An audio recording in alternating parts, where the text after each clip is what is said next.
Man, we got a lot to do today. I want. Can we just start with the Lions? Maybe as an act of mercy to just get it out of the way. I mean, seriously, sweet Christ, please. I just, for all the people who sat here a week ago, fawning at Dan Campbell's performance in the postgame, saying, "Look, the emotion, the team bought into it. They play for this man. They connect with this man." I said, okay. Then you better go out Sunday and you better win. Because in the National Football League, the emotional thing, it's got about a 1-week blip to it. And we've talked about this. Everybody and their mommy circled the Cincinnati game as that one real shot that they had. Otherwise, they're probably going winless to the bye week. So last week, no one. I mean, this show was one of the only people on the planet who said, look, I'm not making fun of the man, but I ain't ever seen it, and I didn't like it. Not comfortable with it. You guys told me, and the media at large, who all race to see who can be more politically correct than the next, oh, my God, I'd have my son play for Dan Campbell. Mm-hmm. Oh, my God. Him and his team bonded. Cutscene, 27-0.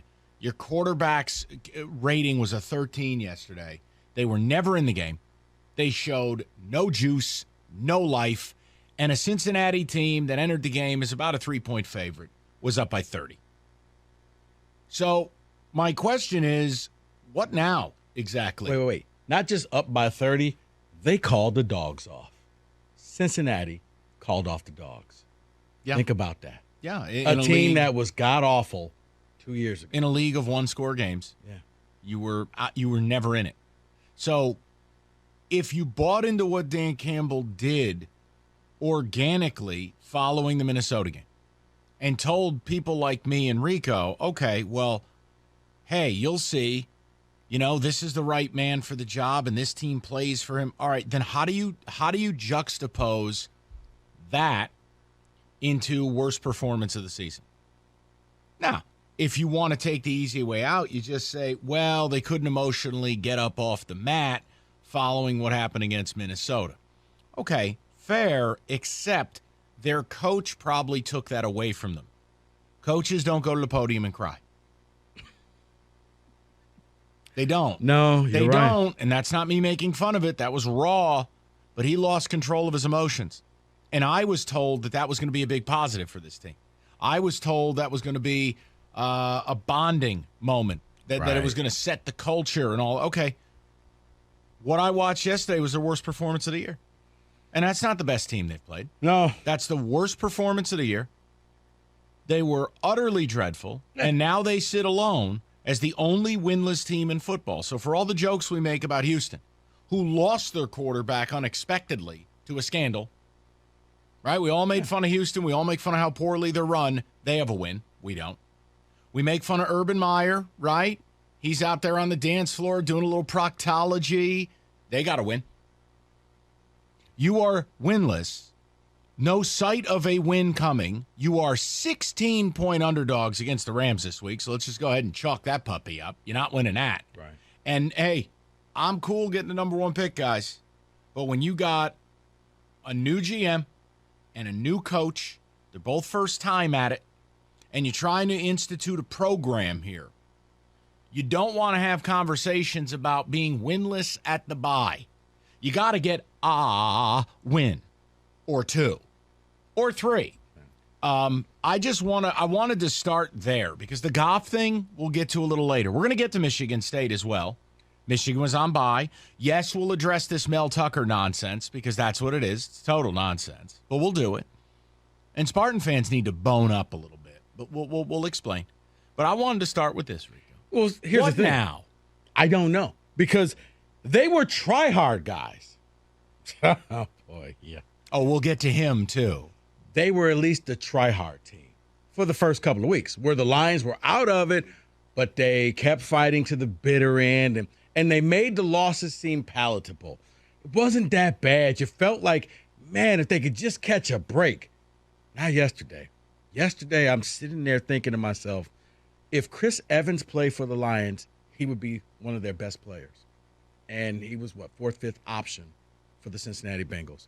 It was just A team that looked as if they knew they were going to get the first pick overall. It was a team that looked like they lacked inspiration. But on the heels of their coach inspiring them. See, that was the problem. And that's what I want to hear from the people. Because they loved that. They were going to run through the wall, and that meant something.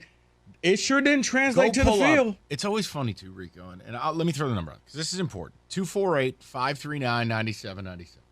And we are going to mix some college in because this really isn't an NFL team. It's kind of the weird space between college and pro. It's semi-pro, coffee black. The 4A football. Flint Tropics.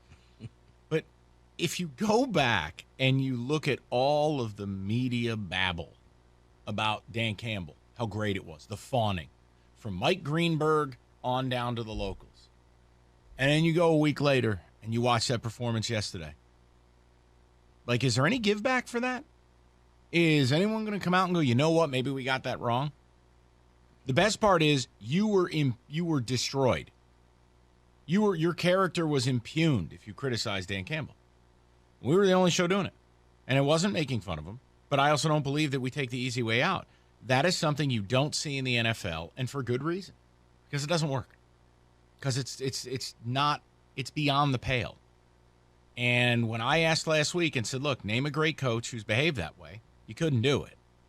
Now, it doesn't mean Dan Campbell can't be different. And it doesn't mean that it was fake. It wasn't. It was real. It was raw. But I doubted its value. Okay, well, a week later, you got pounded by the Cincinnati Bengals. Not the Rams. Not the Chiefs. Not the Browns. Yeah. I expect this game next week. I expect what happened Sunday when the Rams come to town. And I honestly won't be mad at all when they lose by 3 touchdowns to the Rams. They're just not on the Rams' planet. But when Cincinnati is basically just yucking it up on the sideline because the game is over. On the heels of what took place, my question to Lions fan now is, all right, what now? Because you told me that was going to work. You told me that was going to bring this team together. And don't do the talent thing. Because I'm going to be real with you. Nobody is 30 points better than another team in the NFL. No one, based on talent. Doesn't exist. Mm-hmm. So when you're down 27-0, like the Giants yesterday, down 38-3, the Rams aren't 35 points better than the Giants on talent. The Giants just blow and need to be shot into the sun. At least they got injuries, too, Mike. You can sit there and say. And the Lions have some injuries, too. My point is, when you're down 27-0 at home and you are doing nothing. TJ Hawkinson, more penalties than catches. Your quarterback, a nightmare. I need to understand what happens next. Because as Rico said it last week, okay, you played this card after week 5. And you broke down at the podium. Well, what are you going to do after week 7, week 10, week 13? Because there's a whole lot more coming. Mm-hmm. Okay, the direct result in what should have been a spirited week of practice, where the coach took up for the team, you're telling me the players utterly bought in. Well, you'd think they'd at least come out and have a competitive game against Cincinnati. Forget about it. Right. Competitive? See, that was just it. It wasn't competitive. At least in the other games, I mean, okay, yeah, they scored with, like a couple minutes to go and went for 2 and made it. But there was a competition factor there. Right. San Francisco, they at least had the audacity to think they were coming back. Right. And everything happened for them. The other games, Baltimore, okay, you screwed up, you rushed 3. Same thing happened in Minnesota. I just saw a bad team yesterday. I saw a team that looked outclassed by the Cincinnati Bengals. Not the Rams, not the Buccaneers, the Bengals. Right. And this week against the Rams, you're not going to hear me make fun of them. They don't even have a right to be on the field with the Rams. No. And whatever happens, happens. I'm trying to be fair. I'm trying to show the new regime some grace here. Now, I didn't make fun of what Campbell did, but I told you I didn't like it. And I doubted whether it would work.